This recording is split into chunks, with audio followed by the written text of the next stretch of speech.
Like, I get it. Joy, peace, contentment. Like, those are really hard things. Like, they're not so hard when everything's going good in my life.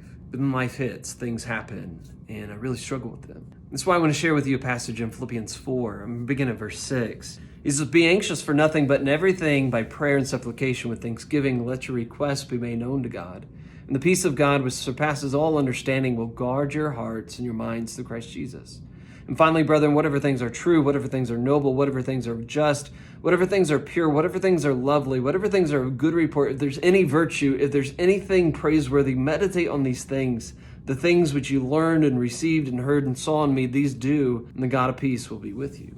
Paul talks about this peace that surpasses understanding. Like, do you want that kind of peace where your circumstances would dictate that you be mad and angry and discontent, dissatisfied, but maybe even to the point that somebody asks you, like, how are you not mad? Like, how do you still have joy in your life? And you just say, well, I don't even know how to put it in words. I just have this peace with Christ in my life. Like, it's there, it's real. And so later on, Paul will talk about, Paul's in prison. He's hungry and he's lost everything. But Paul says he's learned to be content with the strength that Christ has provided him. I think about David in Psalm 23. His whole life was the valley of the shadow of death.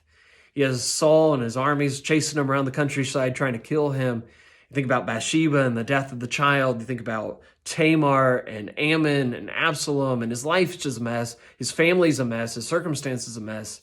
But all throughout the psalm, David talks about having restoration and joy and peace. And that's the kind of peace that God has to offer those who are his, this feast before our enemies. It's not about finding the right circumstance. It's not about God changing our circumstances so we'll be more happy, more content. It's about finding joy and peace in the middle of the circumstances that we are in. Are you looking for that kind of peace? Well, there's a way. And it's not about tricking our minds or power of positive thinking. It's about having the Lord in our lives. It's about making the Lord our life. It's about making God our shepherd and finding that restoration. So the question is, how badly do you want it? And are you willing to turn to the Lord? Comment down below. Let me hear what your thoughts are.